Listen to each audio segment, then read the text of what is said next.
Hi, I am Mari, welcome to my channel. Today I'm going to create with you some grass brushes. I'm gonna tell you some tips for them.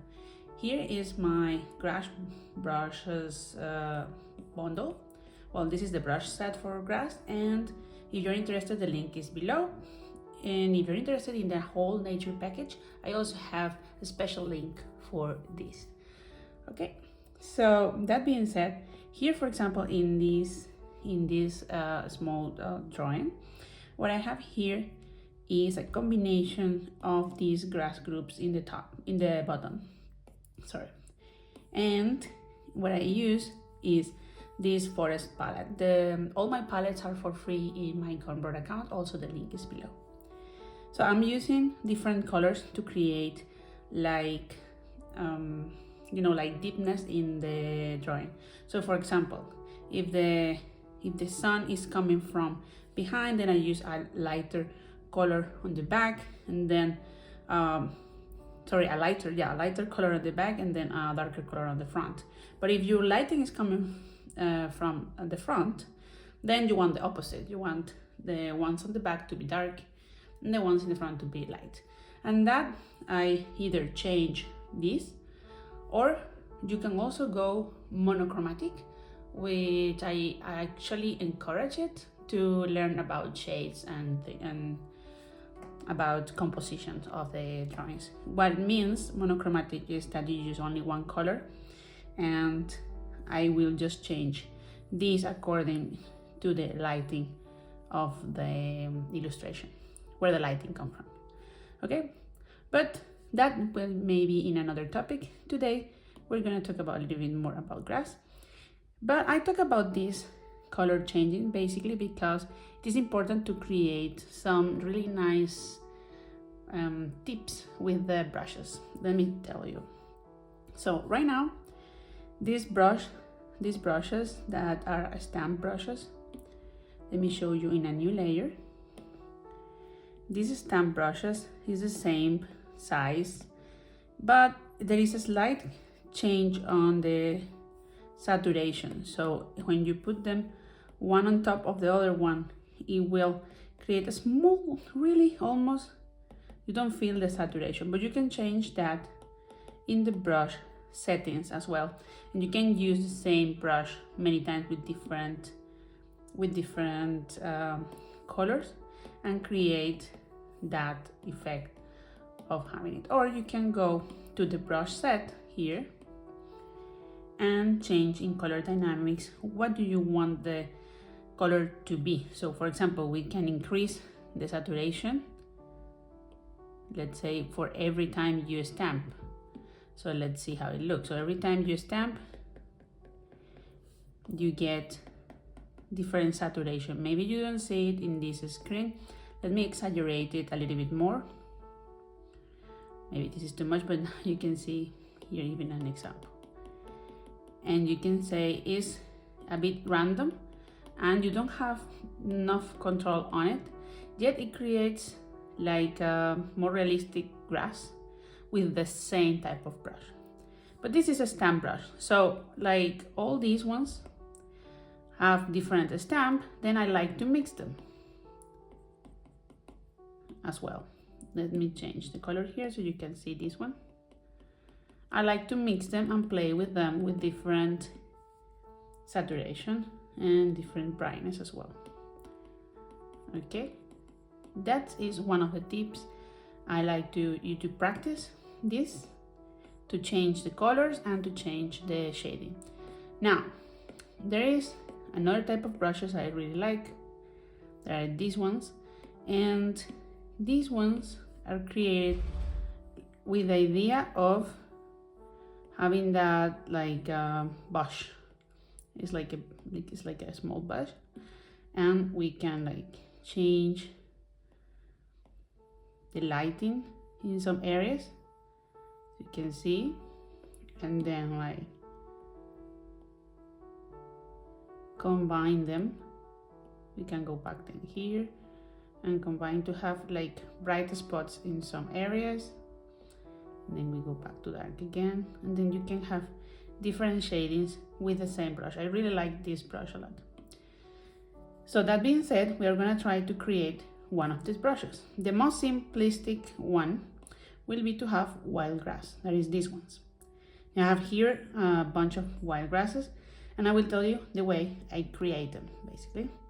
So as you can see, as a stamp, it's very simple as a stamp, and we can recreate these stamps, and then I will tell you how to create this randomness when you are drawing. So you have this wild grass feeling.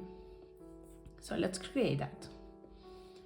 Let's have a new layer here, and I will use a normal brush that comes with Procreate. I like to use the calligraphy ones, and I'm going to use black. Over here we are in a white background, and we're going to create these shapes. Try to like practice your pressure. Right now, because I lost my glove, sadly, I'm not actually making too much pressure here. I need to get a new brush, a new glove, sorry. Let's change here a little bit the stabilization, motion filtering, a little bit of motion filtering.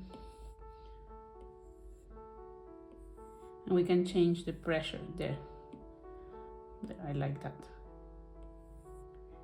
Okay, so we create the different grasses, randomly created different grasses, and I will reduce here like a bit, maybe grayish here, to create small ones around here, and one even lighter to have some expression in my brush. Okay, so now I will grab this 3 fingers down. We're going to copy all, and we're going to create, let's go to grass again here, my grass brush set. Let's create from new, from a start. Shape, edit, import, paste. Then with 2 fingers, tap with 2 fingers, and you get the invert version of your drawing. Click done. Now we can see it here. Let's increase the preview size so you can see what we're doing. Let's use green. This could be fun for lettering, but what we want is for grass. So let's just space out a little bit here so we can see the stamp. Right now we can increase more that stamp here, properties, maximum size here. Okay, let's clear this. Now this is 88%. This is 85% of your maximum size, what you're seeing in this screen. Okay, now we want some randomness when they appear. Then we go here to dynamics. It can change by speed, or what I like to use is change by jitter. So you can go as you would like. You can change that according to what you use. Okay, another thing I like to do is to increase actually the jitter of these pens, so it adds up in between the spacings we have here. So now the jitters can change inside. I don't know if you are noticing, but I have here still some like changing with the Apple Pencil. That is the one that comes with the normal pencil. So I normally take out that opacity, and I like to play more, instead of pressure, I like to play more with the colors here in color dynamic. Then I like to have like little change in saturation. We can also change with the color jitter, we can change the lightness. And even you can add a secondary color, which can be also fun. Let's do change with secondary. Well, let's take it first without the secondary color and I will tell you what the secondary color does. Okay, let's click done. Let's try in a new layer with some grass colors over here. Let's see how it looks. So right now you can see the shading with only one stamp because we use that shading in the stamp. Okay, let's go here and use another color. Still, I will like more randomness and maybe more feels for this one. So I go back here in the stroke path, increase, maybe not the jitter, but decrease the spacing, and go to dynamics and increase here the size change with the jitter. And in color dynamics as well, I'm gonna try the second color, the secondary color, stroke jitter, 100% actually. And in color here, I'm gonna choose one light one and a dark one so we can see what is doing with the secondary color. Let's see how it looks.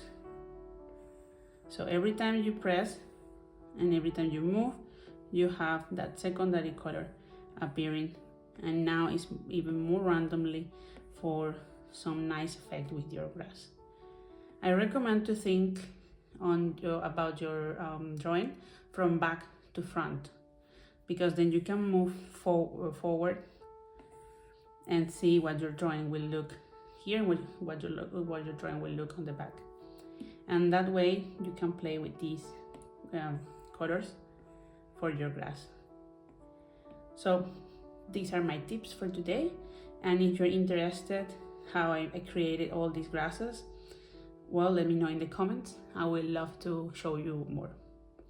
Thank you for joining me today, and see you next time. Bye.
And see you next time. Bye.